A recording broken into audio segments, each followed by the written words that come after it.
Hi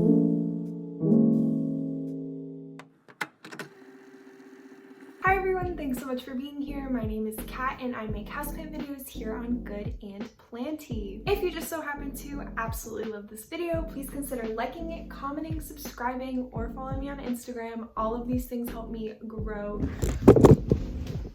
my channel like a plant. Okay, so lately I've been having a lot of fun propagating ever since I set up my indoor greenhouse for the winter. So that means I have the correct conditions to propagate even though it's not growing season. I thought it would just be fun to share with you all the things I'm propagating, what I've kind of learned from each one, and yeah, just a whole propagation video mess. I'm gonna divide my propagations into water propagations and spag propagations and just talk about each method a little bit so that I can have some sort of information for you all. So I'm gonna start with my water propagations, and that's pretty easy to do. All you really have to do is cut the plant at the appropriate spot depending on what kind of plant it is and pop the cutting into water. You can let the cutting just callus for a couple hours so that it's not like an open wound that you're putting into water and can maybe potentially rot. So just let the cutting chill for a couple hours and then put it in water,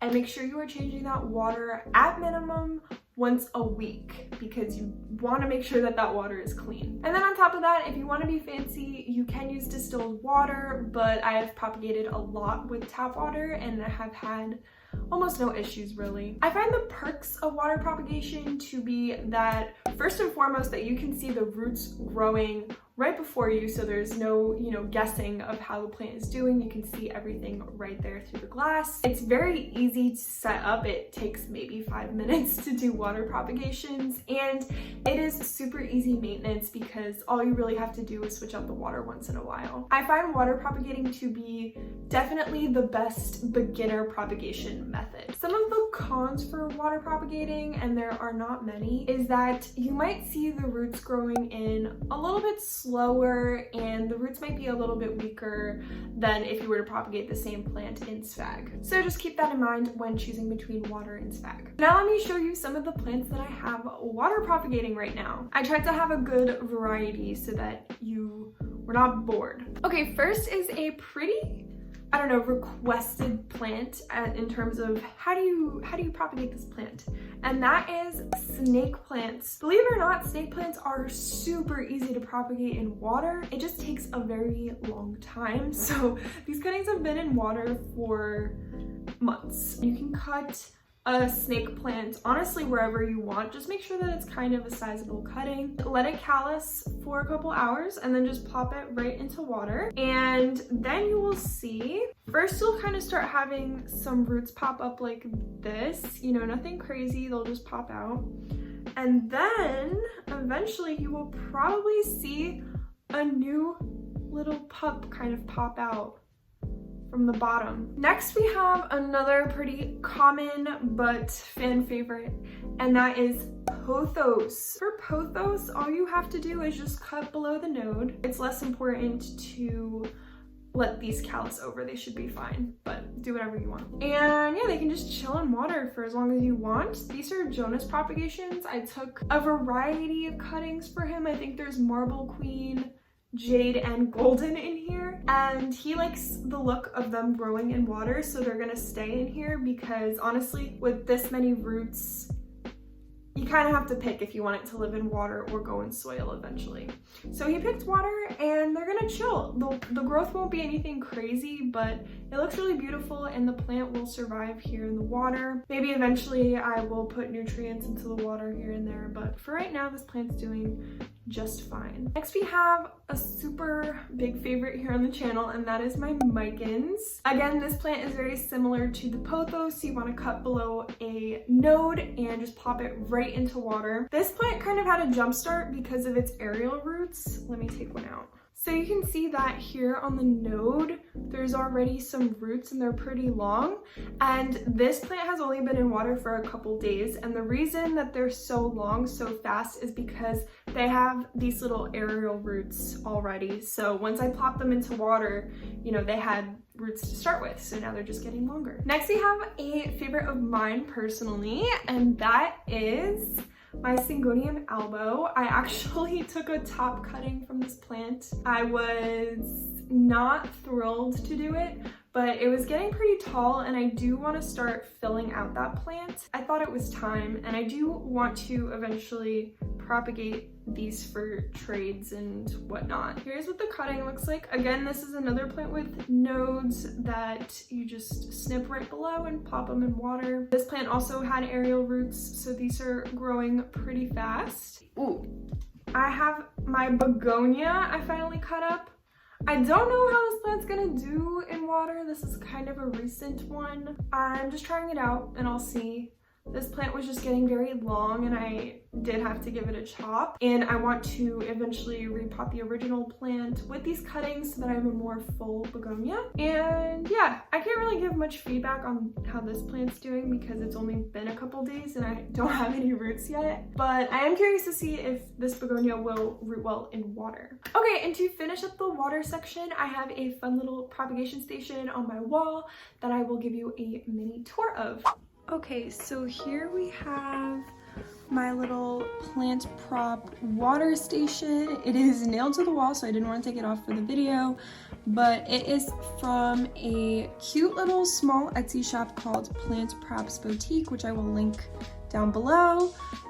Full transparency, she did send me this for free, but I don't make money off the link. I just really want to share this product because I think it's really pretty and it works really well. Here we have the Tradescantia Zebrina Purple Passion, I think. I always forget what this specific one is called, but these plants root so fast. It's crazy. These have not been in here for that long. So there we go. By the way, I find this station really good for plants that I've pruned because obviously these containers aren't huge. So they are perfect for plants I've pruned and don't want to throw away any nodes. So I just pop them in here. So here we have a Cebu Blue, also rooted really well. Pothos, starting to root. That one's a little bit slower. Another Tradescantia Sabrina doing really well. And then one more Cebu Blue. This one has a lot of roots actually. So these plants all root really quickly, and I think it's helped that this is a south-facing window over here. So yeah, these are rooting pretty fast and they look really good.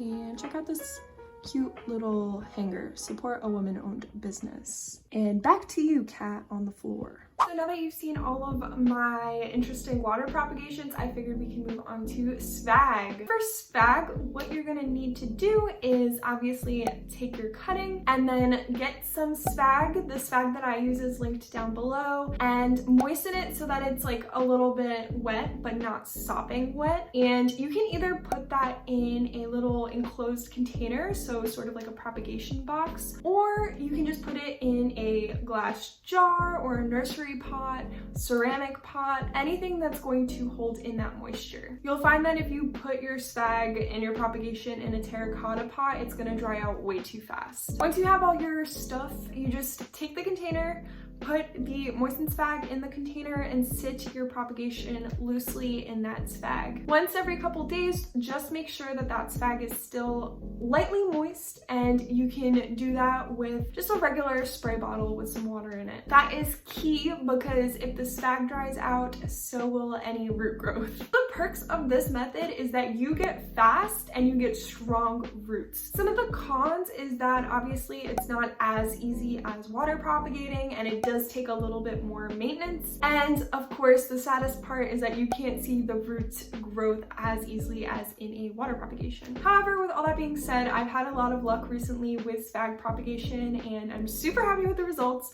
So I'm super excited to share with you all what I have growing because these are some of the cooler plants in my opinion. Okay, first we have no stranger to this channel. It is a rehab plant. It is my Philodendron Imperial Red, and I've talked about this plant many times before. I didn't try Spag. I was trying to rehab this plant in water and it just was not working out. This plant was not bouncing back fast. The root growth was really slow and thin and weak. So I had to start over quite a number of times, but finally I have significant root growth, and it is due to putting it in Spag in the greenhouse environment. And I don't know if you can see, but like this right there, will it focus? These little red lines right here, those are all roots. That's a great example of a plant that's been struggling for months, and suddenly I put it in Spag and it's doing really, really well. Okay, next I have two different propagation boxes, so I'm just gonna show you what I have growing in them. Container number one is just an empty Tupperware container that I filled with some damp Spag and covered with some plastic wrap. I did have to open up this corner because clearly this plant has outgrown the container. And the trick here is that you want something that is going to keep moisture in and is also pretty, what is the word? Transparent, so that it's letting light through the top. So in this box we have, oh my gosh, we have some fun stuff.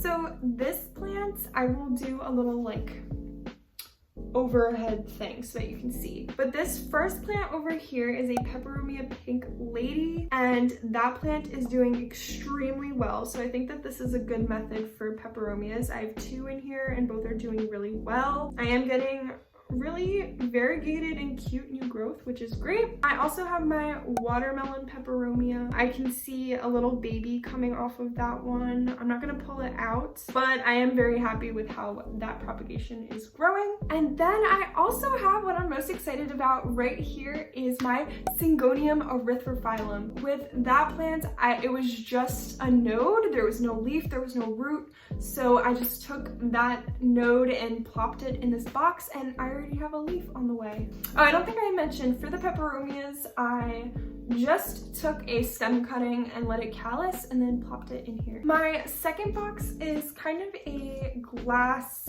jewelry box. I can't say that word. And I basically just turned it into a propagation station. In here, I will again do a little pan over it, but I have a bunch of string of heart cuttings in one box that's producing new growth for me. I have a ZZ Raven cutting that's giving me roots. I have a silver sword cutting actually in here. It's just a node with some baby roots. And I have a bunch of Syngonium confetti cuttings, and those are also giving me leaves. So that is extremely exciting and doing extremely well. I'm very happy about that.